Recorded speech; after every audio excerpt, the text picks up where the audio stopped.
I told you this before. One of my heroes has always been Eric Bren. This is a man who was on the Ed Sullivan Show. You've heard me say this a million times. He had a bunch of plates on sticks. And he would spin the plates and go from one to the next. And they would play the saber dance or some frenetic music to indicate that he had to keep these bowls and plates going. And he couldn't drop them. He couldn't let them fall. And he had to go back and keep them going. And all this attention on multiple cases. Or it's like watching Magnus Carlsen, who plays chess with 50 different people at the same time. You understand this? And you have to remember all these things. You have to keep track. You have to keep track of strategy and tactics as this happens. And to be an American and to care, unless you just want to not care, and if you don't want to care, join the club. Not our club, their club. You can actually pretend. Listen to the world of Fox News, where you can pretend you're connected when in fact you're not. So tonight we're going to be talking about a lot of things which I want you to think about. I'm going to ask you questions. And by the way, the reason why this is different, a lot of times people will have these live shows. And I always ask myself, why are you doing a live show? They pay no attention whatsoever to anybody. They don't read any of the information. They don't care about the information. They don't, it's like, well, why are you doing this live? You're not even paying any lip service to these people. What's the point? And that's why we do it differently. I have you here. I will point out something that you say, and I will see that maybe things are very odd. Somebody says your mic. You are sounding, not sounding normal through mic. Okay, well, let's see what we can do here. See, this is very good. Let me try something here. Hang on.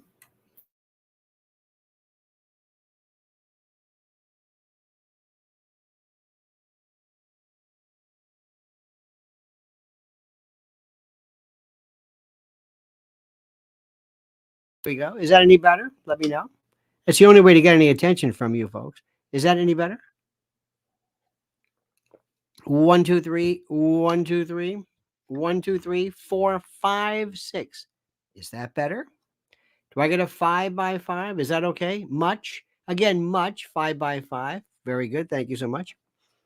I like when people say you don't sound normal. Well, what does that mean? I don't know. Sometimes it's weird.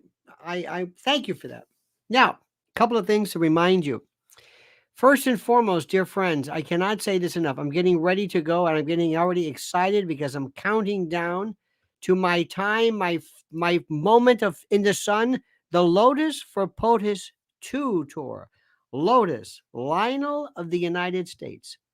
Coming to, of course, the fabled and storied Cutting Room in New York City, 32nd Street between Park and Mad. And there are parking lots available. It's not free. I don't know where if you think free parking in Manhattan. Dear God. But I want to see you. This is not regular stand-up comedy. I don't do stand-up comedy. I don't even know what that means. Those are contrived and already organized jokes. This will be determined by what happens that day. This will be also determined by it's kind of like this. You will provide a sentence. You will provide a perspective. You will say, what about this? What about that? So that's coming up, and I thank you. I implore, beseech, importune, and ask. Please, tickets are available. Not plenty of free parking to say that. That was an old Gordon Soley line. All right, my friends, let me start off with this. Question number 1.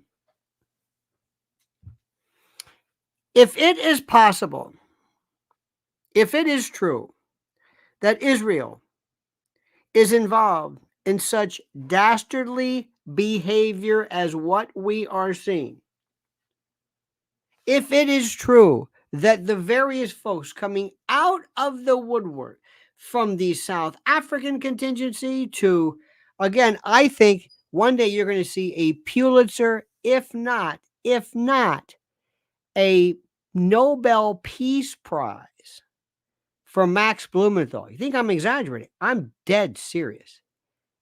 I am dead serious. This guy has been saying this forever. And that's the thing I'm wondering about, is that he must be thinking, what am I saying now that's different? But if this is true, if Israel is guilty of 10% of what they're doing, what happens? That's the question. That is the question. Targeted assassination, the assassination of journalists, the assassination of children and women and men. I mean, listen to this. The whole Hannibal doctrine and these names, these from Cass-Led on the, oh my God. Is it that everybody just has it wrong? Is this just some anti-Semitic, anti-Jewish movement? Is that it? They just never liked Israel? They're just making this up? Israel's just defending itself? You don't understand. It's been fighting for its life, and Hamas is there, and that's the way it goes. You think so? It's the most incredible thing. And if it's true, how does the rest of the world explain to the rest of the world? How is it that we just didn't pay attention? They've been saying this forever. This is nothing new. It might be worse now. How do we justify this if that's true? Think about this. This is huge. And I've got one friend of mine, and I said, listen, I'm asking a question the same way I would ask questions about my country. This is not about Jewish. This is about Israel. This is, do you think they're just piling up on Israel? I mean, they're just making this up? All of this business talking about, apartheid and genocide and ethnic cleansing. This is one plate, my friend. This is one plate you're spinning, okay? You got to keep that going, okay? That's one. Next, this Madison Marsh, or whatever her name is, this 22-year-old, this is one of the greatest stories, who wins a Miss America. I think beauty pageants are the most stupid thing. It is chattel slavery. It is embarrassing. It is embarrassing. Might have been great if you were Rhonda Fleming, but not anymore. It's ridiculous. Remember we had Miss Black America. Remember that? Remember that one? Remember that, honey? Was it Miss Black America? Miss Black America. Remember that? Because there was no. And then everybody said, no, there's no need for that. Let's just open it up. And then Miss Universe began, into this kind of a culmination of a conglomeration of all shades and hues and colors and ethnicities, and that's the way that went. That was that. Very interesting. Remember Mrs. America? Remember this? These were these older women. Remember this? I don't know the age. One time I was at a Irish bar years ago, right there on 8th Avenue. And lo and behold, I'm sitting there, talking to the guy, Colin, Dermot, Seamus, whatever his name is. And all of a sudden, this woman comes in and she looks rough and hard. You know what I'm talking about? That hard look. Rode hard and put up wet. I mean, just hard. Like she'd been through a lot. Like she'd been through a lot of men, a lot of booze, a lot of cigarettes, a lot of bowling alleys. I mean, it looked rough. But she was kind of made up. You know what I mean? She was like going out. And bless her heart, she tried her best, but looked rough. Like Amanda Blake, Miss Kitty Rough. Then another one came in. Another one. Same age roughly, made up, dolled up kind of, but too much. Weird. And this guy's looking at me. He says, you think they're hookers? I said, no, we're not hookers. I don't know if he said hookers, but no. I said, there's no more hookers. What is this? What do you think this is, hookers? The next thing you know, there's 3, 4, 5. He says, what the hell? He goes, what is this? What is this? Nobody knew what it was. People were even looking like, what is this, some kind of a convention? Who are these people? Why are they here? Well, it turns out right around right? You remember where the bread factory used to be? There was like a it was like an audition place. It was some, yeah, studio, but there was an audition for some reality show about women who want older women. I mean, so anyway, so they had 5 minutes, so they went right next door to this bar. So they're pounding them, and next thing you know, it's filled with, I don't know, 10, 20, 30 of these hardcore, rough looking women pounding them. And I thought, my God. Well, that was the old Mrs. Mary. Remember that? It was like, oh, this is so demeaning. When they walk out with it. Then they had the kids, John Benet Ramsey, which is demented. Homecoming Queen. I'm sorry, cheerleaders. Well, it used to be. Now cheerleaders have to be athletic, but the old days it was completely meaningless. And I thought to myself, this is the most ridiculous chattel slavery. This does nothing but promulgate and promote this idea that women are nothing but the way they look and this and that. It's horrible. Why are you doing this? Okay. Well, lo and behold, guess what? Here comes this Madison Marsh or whatever, and she wins. Miss Colorado. But what's so special about her? Active military. Active military. Air Force. I don't know if she's a pilot per se. I think she is, but it is incredible what we're saying. And I thought to myself, wait a minute. First, anybody can win if these people say so. Anybody can win. If the folks who are involved in the process wanted the non-binary, very androgynous, short-haired, studded, tatted, whatever, believe me, they would win. They would win because the word will be put out to all the judges. Hey, listen, might be a good idea this year. You know what I mean? Oh, yeah, right. You like being a judge, don't you? Yeah.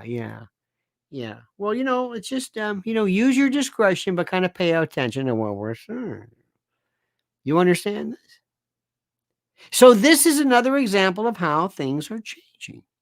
Little by little, bit by bit, there is this new, I don't know what the word is, this new reflection, this new acceptance, this new appreciation for that which is before. Now, next. I mentioned this to you before. 25 years. I did a little video on this one. 25 years ago. Please make sure you subscribe to the channel because it's up there. 25 years ago was the HBO monster, The Sopranos, which at first wasn't that great. Nobody really knew what it was. It was like, oh, Tony Soprano, okay.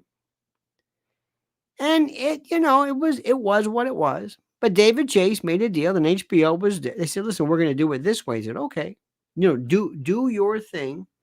It led the way for, Curb Your Enthusiasm.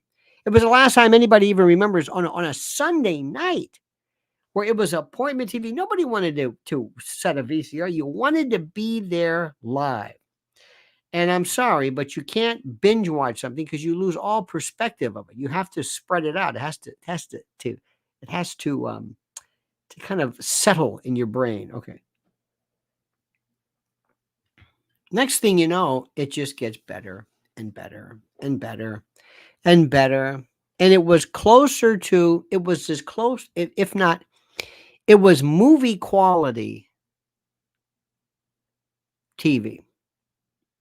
And what would they do? What did they do? Remember Vito or whatever his name was? Gay. They beat him with a bat to death because he secretly was gay. Remember that scene where he's got the leather jacket on? He had a leather. What is with this leather? What if somebody says, hey, listen, not for nothing, but I'm gay, but I don't want to wear leather chaps, and I don't want to wear that little leather cap, and I don't know what this motorcycle thing is. Do you have anything for an accountant? I don't.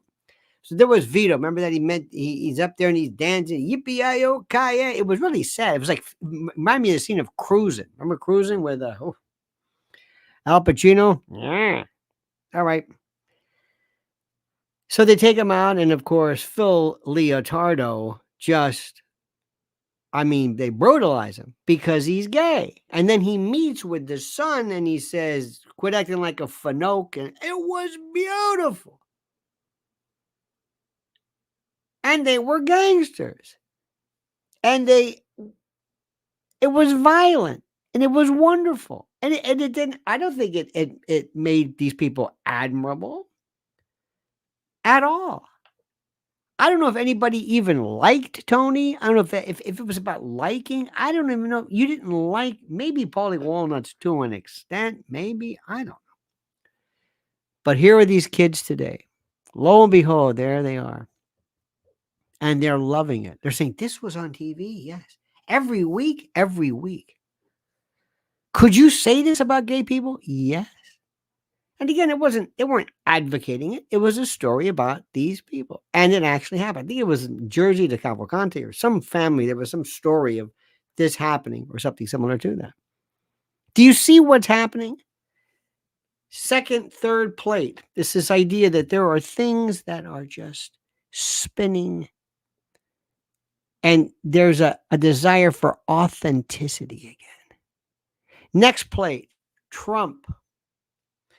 I can't talk to people about Trump because I either meet people who love Trump and make stuff up or hate him and make stuff up. They cannot assess the notion of Trump doing well one way or another without imparting their own particular way of looking at it. Oh, I love him. He's great. No, I don't love him. It's not about loving him. I don't understand for the life of me. Please explain to me, Vivek Ramaswamy, who gives a rat's ass what he says about Nikki Haley and Rhonda.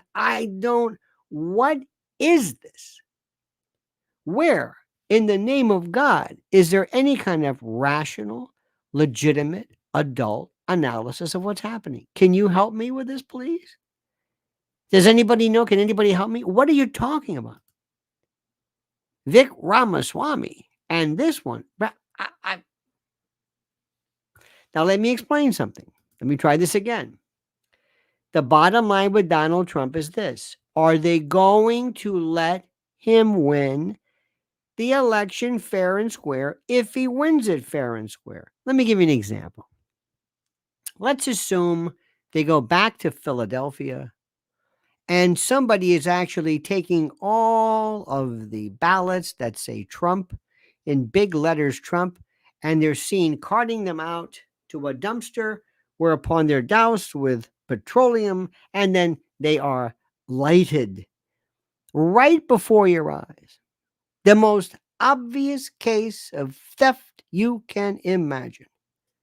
Now, here's what they will do. Are you doing this again? Are you Trumpers pushing this conspiracy again? Are you, I never thought are you daring to bring this up again? And you say, well, wait. This is worse. You people won't stop. What are you going to do? Release the Kraken? That's exactly what they'll do. You say, no, this is different. It's always different, isn't it, with you people? You just can't lose an election. There they go again. That's exactly what will happen. And when you see, hey, Ronna McDaniel, can you help us out here? Do you have teams and legions of lawyers and election workers to help out? No, because you don't want Trump to win. And let me tell you something. The deep state, police state, intel state, shadow government is waiting to bring Trump down. They hate him more than anybody. This thing is multi-leveled and multi-layered.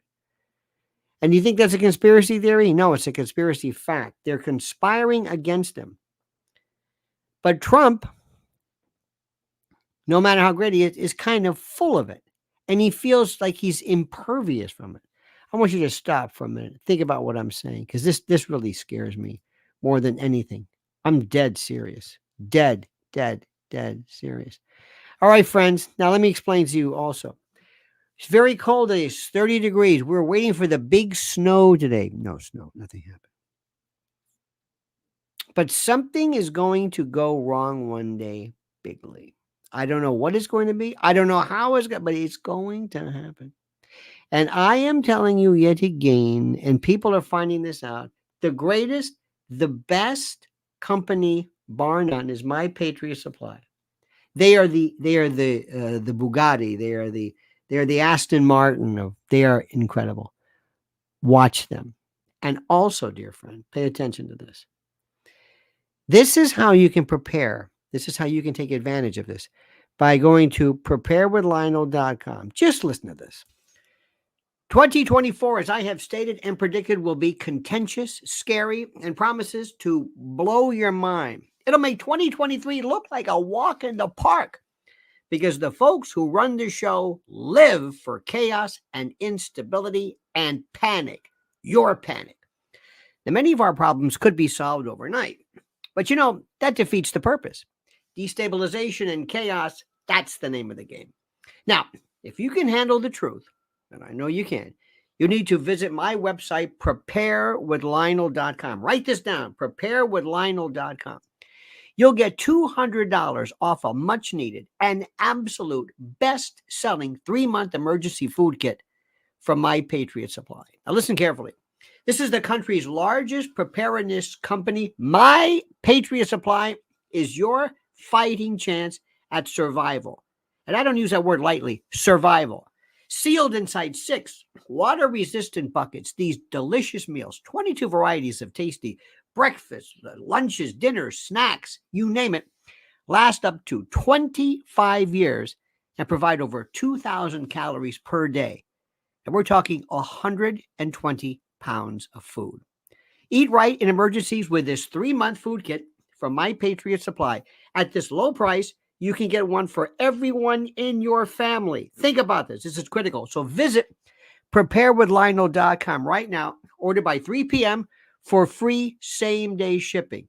Prepare right now at preparewithlionel.com. One more time. Go to preparewithlionel.com before chaos ensues. The boy named Sue. By the way, did you get the newsletter today? It went out. It's a beaut. Did you get my newsletter? Well, if you didn't, here is a link right now. Okay, that's the link, and it was a beaut. Okay, it was a beaut. Now let me ask you this. Remember, we got 3-4 different plates going. Let me ask you this question: what do you think is going to happen when, not if, but when someone claims that there has been yet again more problems, more theft, more whatever? What do you think is going to happen? What do you think is going to happen? What will people say? What will happen when our good friend Dinesh D'Souza or somebody comes and says, "Hey, I have a brand new whatever, a brand new documentary." Yeah, that's it. A documentary. Anybody want to see the documentary? They stole the election. Yeah, well. No, they stole the election. Does anybody care? No. You don't care? No. Why don't you care? We just don't. We don't care about stuff. You don't care about stuff? No. What about Israel? Not really. Is there anything you feel about? No, not, no. Did you always not care? Pretty much. How many of you don't care? A lot of us don't care. More than you could. Do you think more people don't care than care? Oh, absolutely. You see what we do?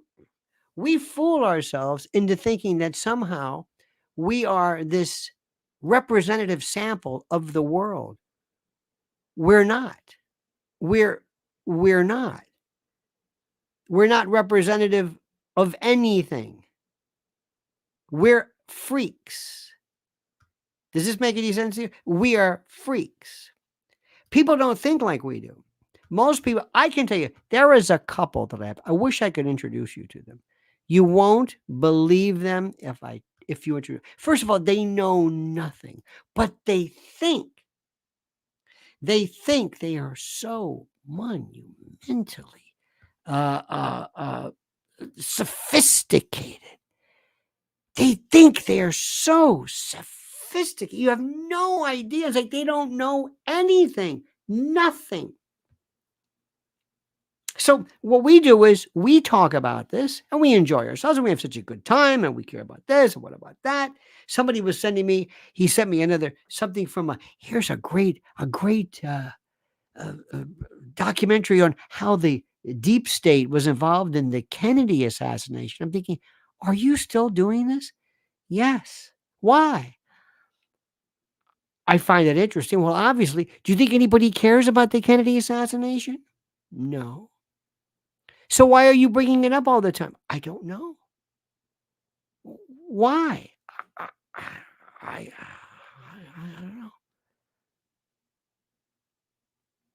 See, that's the problem. This is an illusion. So I got four or five plates, and the fifth plate is the illusion of all of this. Now, let me stop right there. Here is the best one of them all. This is the best story, and maybe you can help me with this one. I've seen this. I've brought this up. It's like I speak in a frequency nobody hears. Maybe that's it. Maybe I speak in a frequency where nobody hears this. Nobody is hearing what I'm saying. There was an article, Sam Altman and Bill Gates, about AI, and they never talk about AGI, artificial general. Have you seen Ben Goertzel or Kurzweil or I haven't seen them lately. I mean, maybe they're there. I don't know. But I haven't seen them. Now, this is the fifth or sixth plate, I don't know, or bowl. This is the problem I have.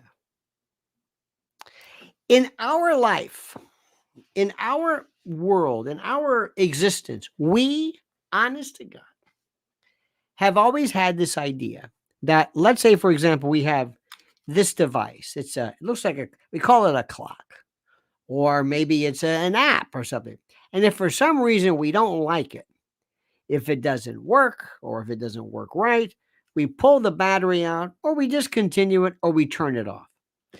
If for some reason Facebook comes along and Mark Zuckerberg says, I don't really care about Facebook anymore.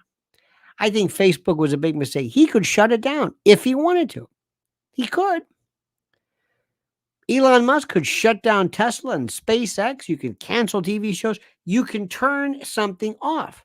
If you have a gun, you can take the bullets out, or you can bury it or break it, or you can do whatever you want. We can stop things. Does that make sense to you? We can turn things off. We own it. We own this thing. We operate this. Does this make sense to you? Of course it does, because you're a smart person. Doesn't it make sense to you? Of course it does. Well, what if I said you have got this thing, and I have created this 800-pound gorilla, this figuratively speaking, and it has a 300 IQ.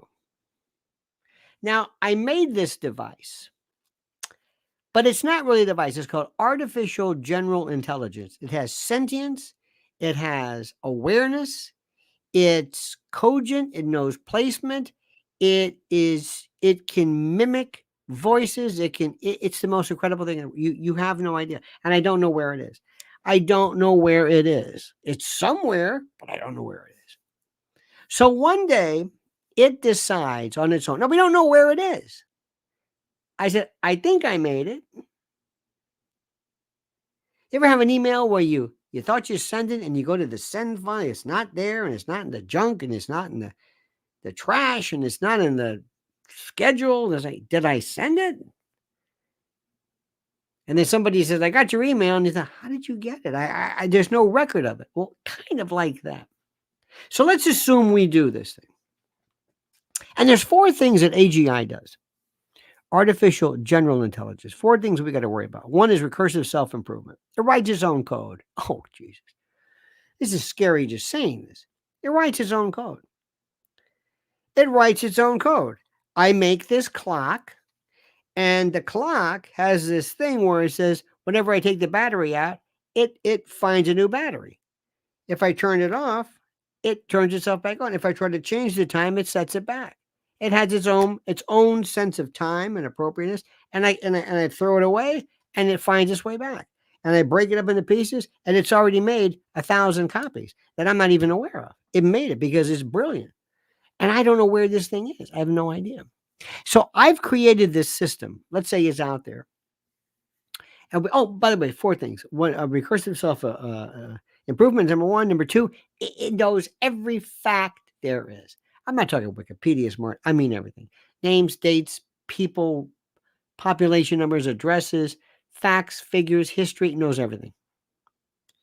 Number three, it knows human psychology. It knows your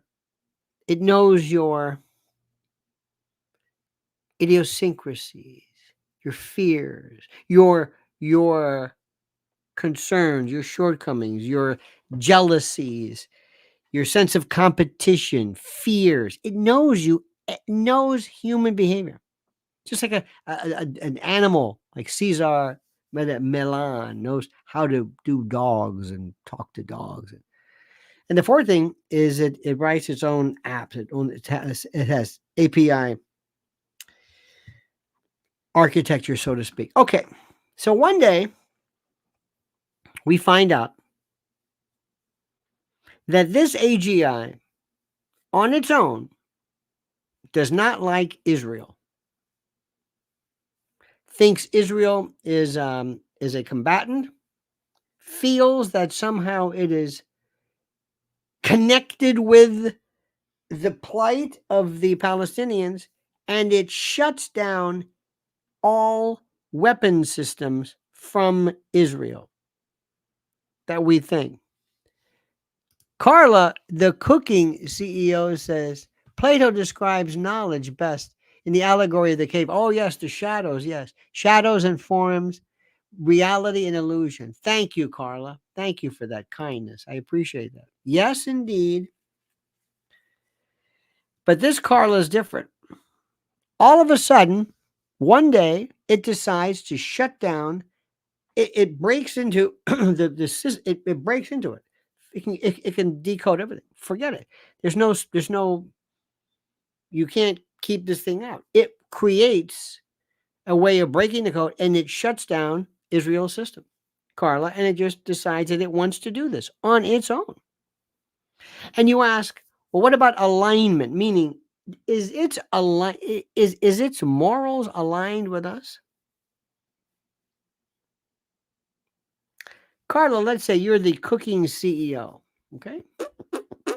And let's say you decide that you want to you've got a competitor, and your competitor is some cooking, whatever it is. And you say, and your AGI picks up on it or he knows about it, you say, I want to be the number one, whatever it is. I want to be the number one. Let's say you run a food truck. And the foodie awards are coming up, and I want to win. Unbeknownst to you, some AGI program says, oh, I know how to do that. We'll take care of that. Your number two competitor is a guy who is involved he makes stromboli, and he's in a truck over here. And we did some research, and he won the past 2 years, and he's going to win again. So what I'm going to do is this. I'm going to have him killed for you because I want you to win. And I'm going to pick up the phone because we have phone access because I have a 300 IQ. I can do whatever I want.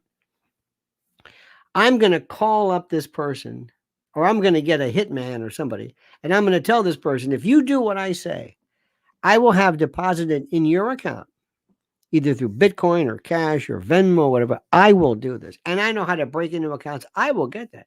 And this guy wakes up, and in his bank account, there it is. There it is. And they go, and we don't know who.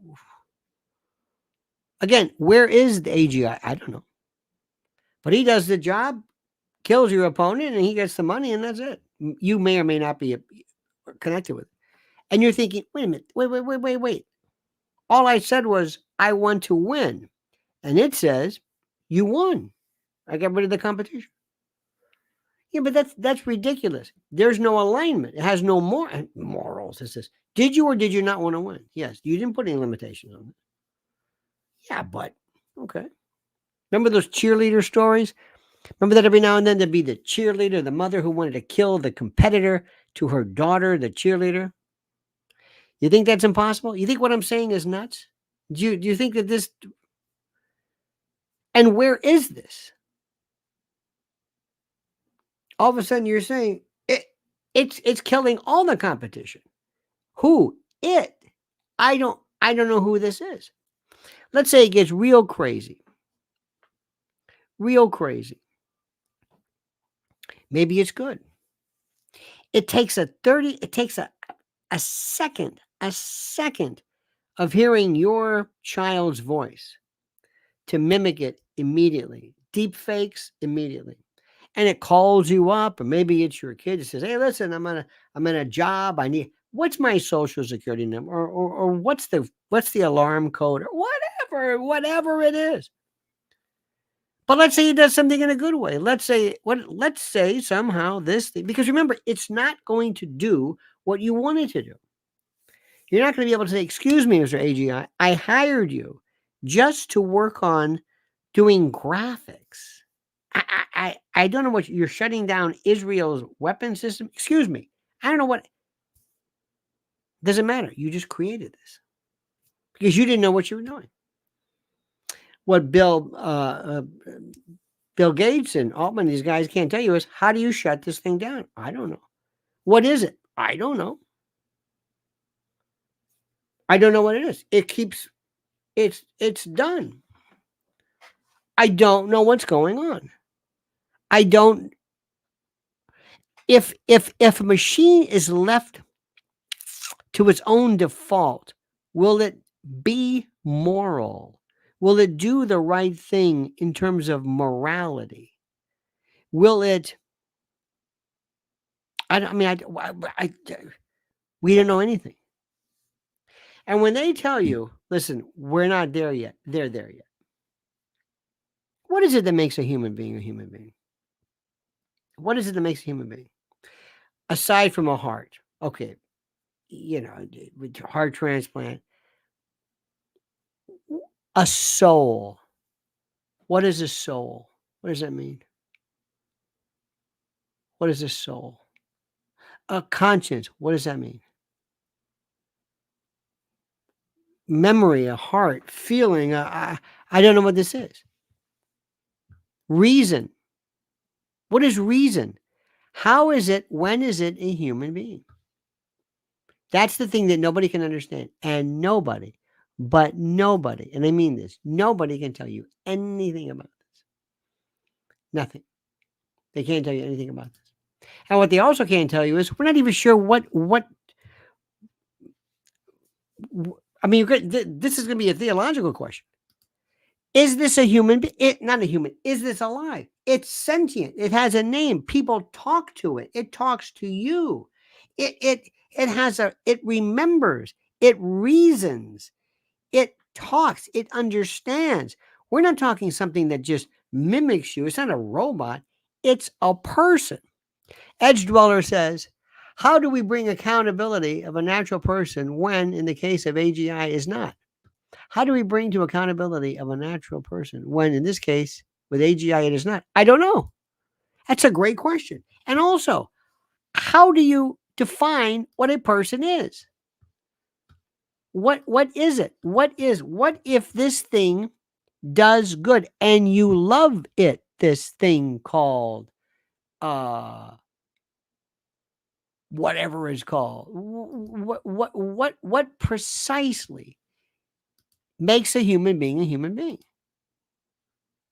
What does it mean? I don't get. Here's one for you. Let me give you another plate. Ready for this? Here's a new plate. Listen to this one. But before I do this new plate, you know what's going on, right? That's right. Our friend, you know who I'm talking about. You know who I'm talking about. That's right. My friend, My Pillow, Mike Lindell, our sponsor. Oh yeah, that guy. All right, my friend. It's time to hail and salute our great friends at mypillow.com. And if you use promo code Lionel, you get a free gift. No purchase necessary. I know a free gift. It's a tautology, so sue me. But listen carefully. What are we talking about? Giza Dream Bed Sheets, My Pillow 2.0, sheets, slippers, percales, towels, quilts, bedspreads, mattresses, mattress covers, mattress toppers, linens, kitchen towels, bathrobes, name it. Items to help you luxuriate and relax. Think about it. And they're monster sellers right now. Listen to me. Slippers. My slippers. Think about it. What do they do with My Pillow? They make things real soft and plush and comfy. How perfect. And when they apply that genius to slippers, look out. Look out. Look at the specials right now, but only if you use promo code Lionel. So go to mypillow.com/Lionel. Solid disproverbial. mypillow.com/Lionel or call 800-645-4965. Call right now and watch how fast Mike answers the phone. mypillow.com, the best. Friend, there is something which is very important for people to recognize and understand and grasp, and that is something which has, it has captivated the attention of many, many people for a very long time, and that is the notion of extraterrestrial life. Flying, so this is the, fifth, sixth, seventh plate? Every now and then you'll see somebody talk about it, but they don't take it seriously. Tucker Carlson has never taken it seriously. Nobody has. If you EBEs, extraterrestrial biological entities, or UAVs, or EBEs, or UFOs, if they were cancer, Tucker would call it a boo-boo. I mean, he would address it, but in the most childish of states. The most childish. And for the longest time, it has been incomprehensible. You don't understand that there is something that does not know Earth. Everything, everybody from Plato to Hitler to Charlie Chaplin to Genghis Khan has been on this planet, this place right here. And it has seen that moon and that sun only. That's it. Period. And as far as people are concerned, that's the only one that counts.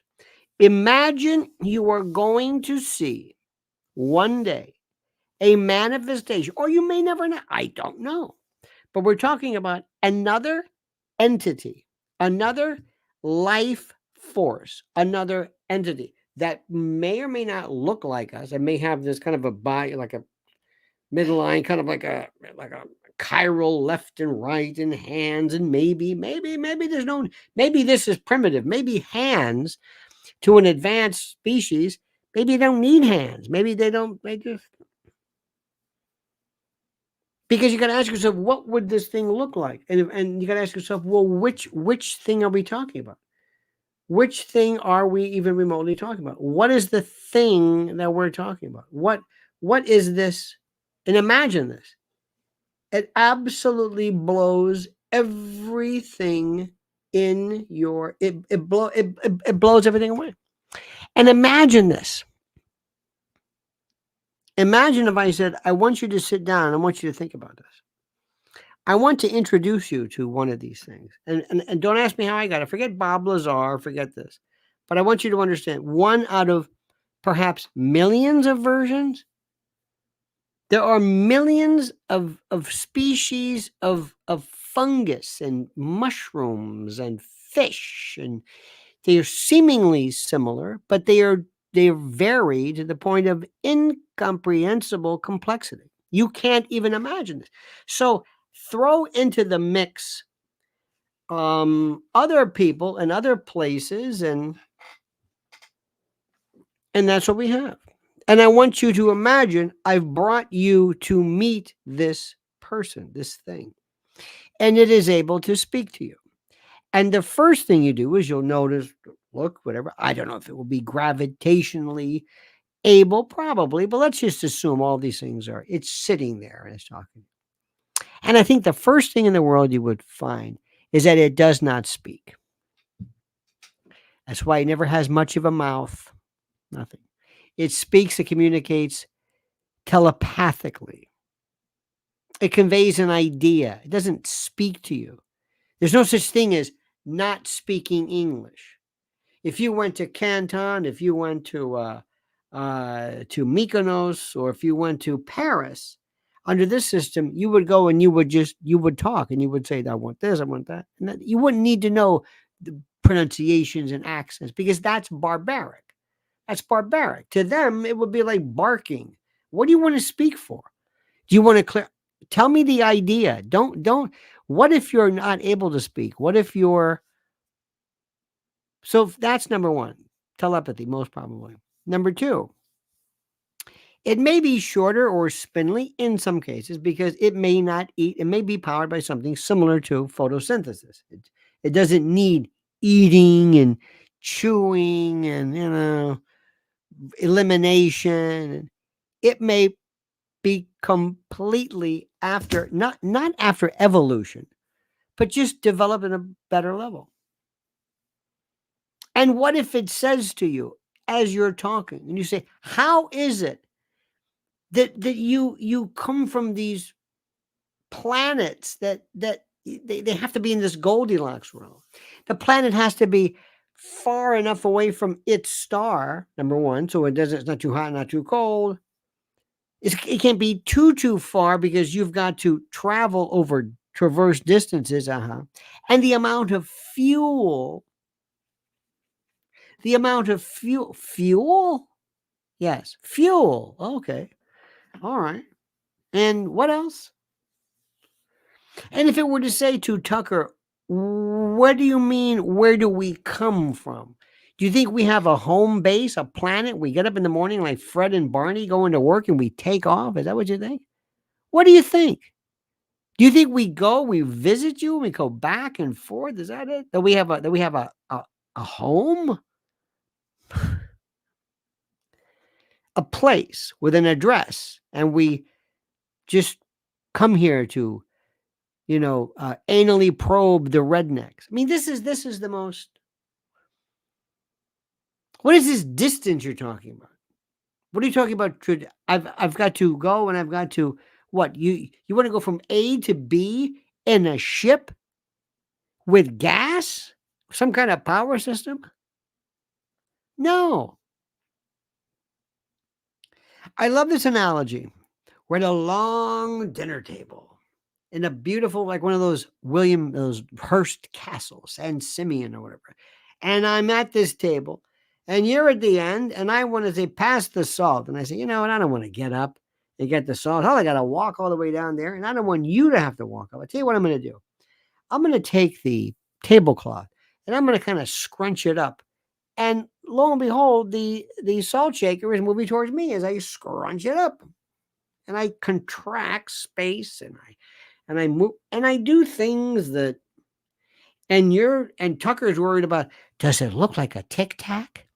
Did it follow the ship? Eric Weinstein has this wonderful question. He says, when people say it defies the law of physics, may I speak to somebody who speaks physics? How do you know what the laws of physics can do and can't do? What about Zeta Reticuli, this binary star system? It's about 30 light years away. It's not too far. And remember, the faster you go, approaching the speed of light, which you won't, but the faster you go, the more time contracts, and it doesn't seem like 30 years to you if you could really pick up speed. Okay. Do you know that the space is so vast that you could probably go in a straight line and never hit anything? Never even remotely hit. Just set on the course and go. And I would wish people would talk about the marvels of this, but we have gatekeepers. Carl Sagan was one, that Jadrul Bill Nye, and the biggest horse's ass of them all, well, two of them, but the biggest one is Neil deGrasse Tyson. Absolutely so full of himself, it's not even funny. Michio Kaku, is probably the most excellent regarding that. Keene, who wrote the book on it, she's terrific. Brian, was it Brian Cox? Brian Green, gatekeepers. Keep talking about the same stuff over and over again. This will blow your mind. This will blow your mind. Now, here's the best part. Now, listen to me carefully, okay? Listen to this. This is the most important. This is the one that I love because this always brings in religion into account. The Vatican, its astrologer, already determined a while back, when asked the question, is there anything inconsistent with Catholic philosophy or theology, doctrine, that would preclude there being something from another planet? And whoever the astronomer said, no. In fact, they could be close to either being like angels, or the way we deal with animals. There are brothers and spirits. Like, okay, fine. Here's the best one. Is there a possibility that it does not have original sin? Now, let me stop. That's the question that will bring the entire system to a halt. Everything. Imagine this. Original sin. Now, I'm talking to this person, this thing, that ostensibly has a very large IQ, whatever this is. And it says to me, what are you talking about? Original sin. What is original sin? Where you have to seek redemption and forgiveness of the Lord to accept Jesus Christ.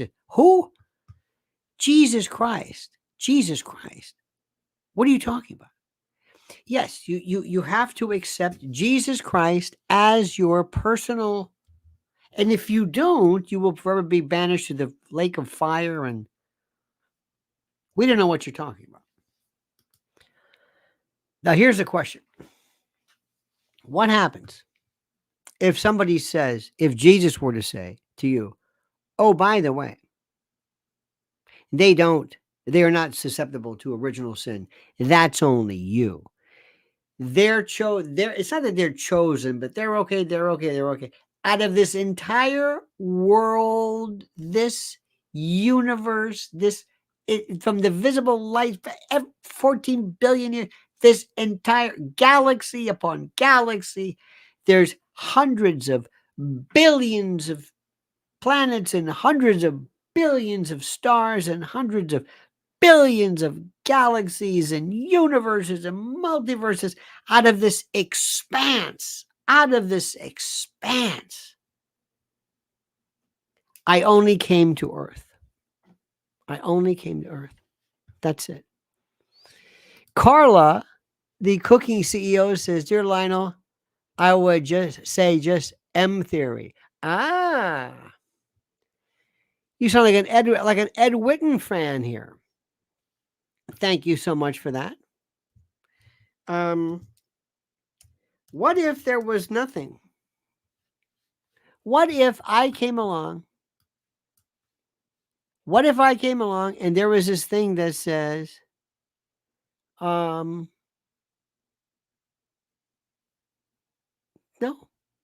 it's only here. The first thing I would say to you is, Michelle, do you like Isaac Asimov? I loved him. When I was in grade school at Sacred Heart Academy, I don't know what age I was, 5th, 6th, I don't know. There was a book called The Human Body by Isaac Asimov. And my parents, I wanted to order it. Sister Kathleen Ann was our librarian. And I wanted to buy this. We didn't have, Barnes and Noble. And she had to get my parents' permission. And they said, of course. So she ordered the book and I got Isaac Asimov. I wasn't into his robotic stuff, just this thing on the human body. And it just fascinated me. Absolutely fascinating. So yes, I'm a big, big fan. But let me put it to you this way. Do you mean to tell me that you believe that Jesus only came here? If there's nothing out there, that's fine. If he just says, well, you're the only game in town, so I had to come here. Okay. There was nobody else in the universe. Okay. But what if he says, no, you're not the only person here? But God decided to send his only son here. And by the way, Abraham, Allah, Muhammad, Zoroastrian, everything here, same rules, kind of, sort of. But you mean to tell me that we meant so much to this, to go through this, when there are countless, maybe iterations of, I would say, almost humanity, life, and God would come here, sacrifice his son for our redemption during a time where it was backwards and nobody could write. I mean, what? Wait a minute, what? When we're not the only ones? Did he do this before? Is there any evidence that God went to other planets with other son, well, his other son, and did this again, or some version of this? Well, no, we don't. So we're the only one. Do you know what this does to the it shakes the credulity. It makes people think, oh my God, this is preposterous.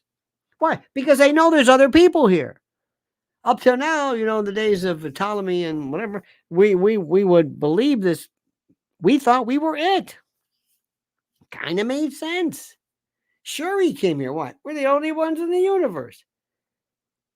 But if God were to say to you, do you know how many people there are? Do you have any idea?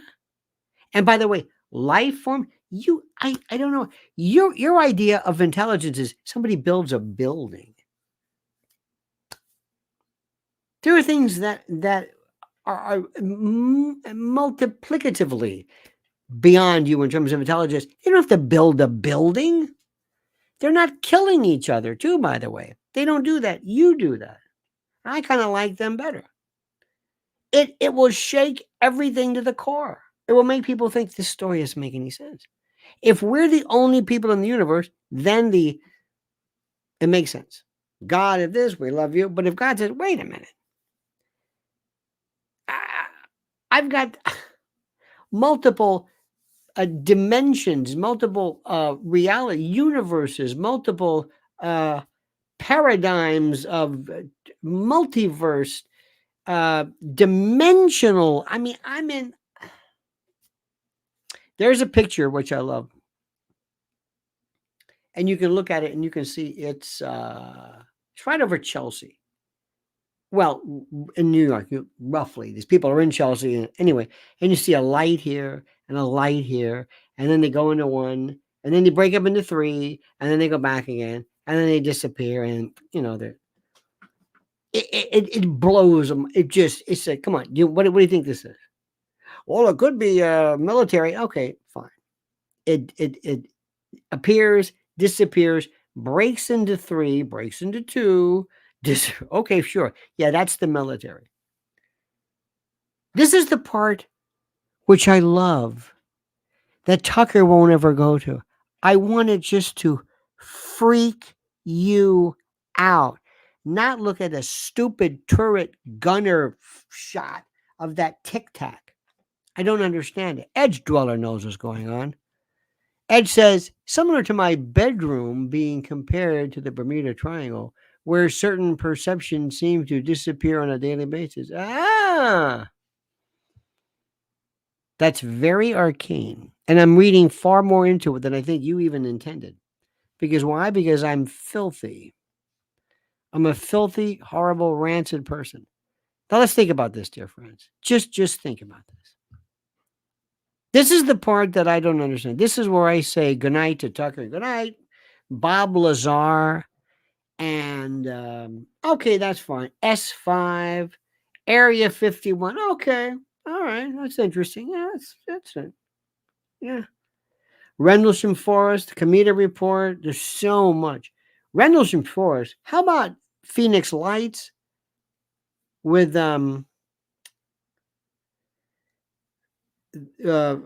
was it not Fife Simonton, but the governor, I believe, of Arizona, who saw this thing a mile wide, and DC and LA. I mean, there's so many stories.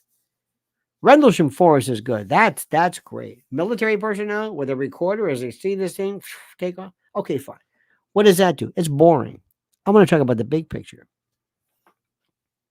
And of course, when Tucker does, he goes, "Well, I'm a Christian." It's like, okay, all right, okay.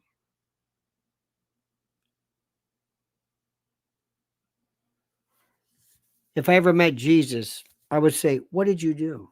Well, you turned these people's imagination off. They don't think anything. They think it's either blasphemous or whatever. They have no sense of awe or wonder. None. They don't care about that. There's nothing big to them.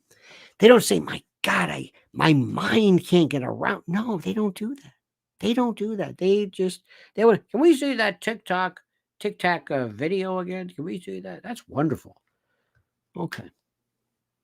So I gave you about 6 or 7 plates, and don't expect anybody to follow it or to in any way recognize the suggestion of such.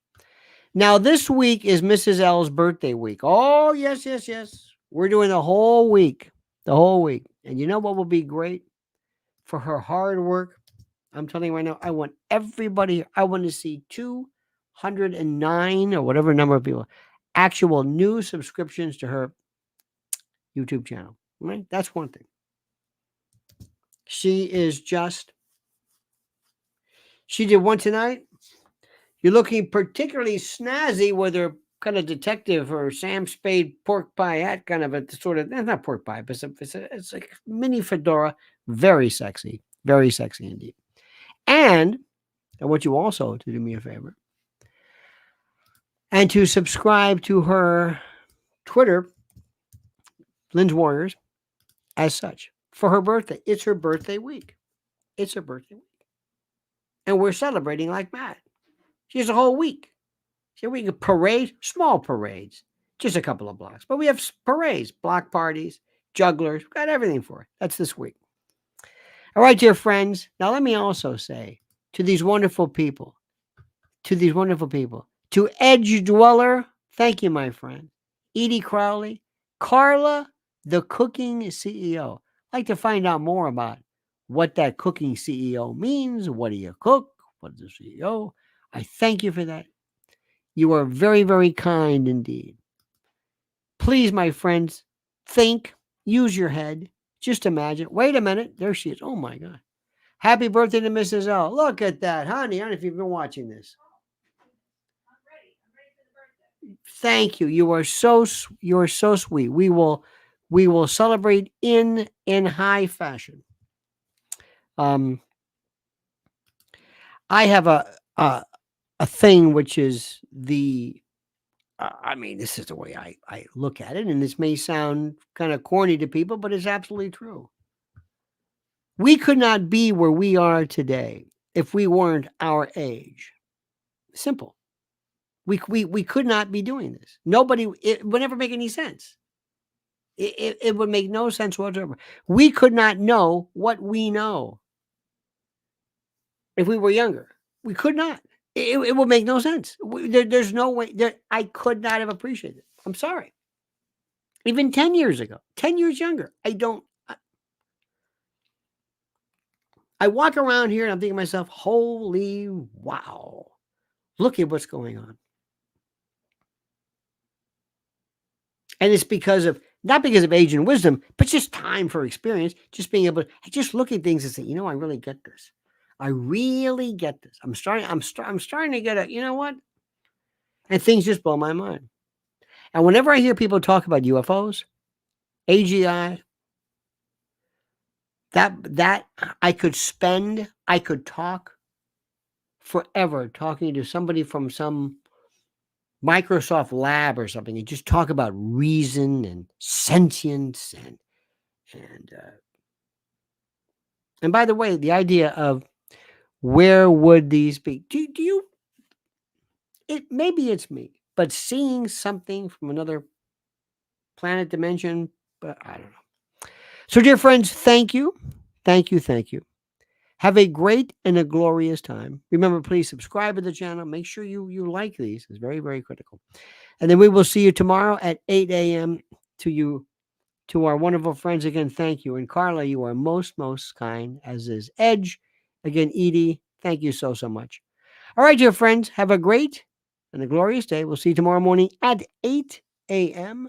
And until then, remember these words: the monkey's dead, the show's over. Sue you.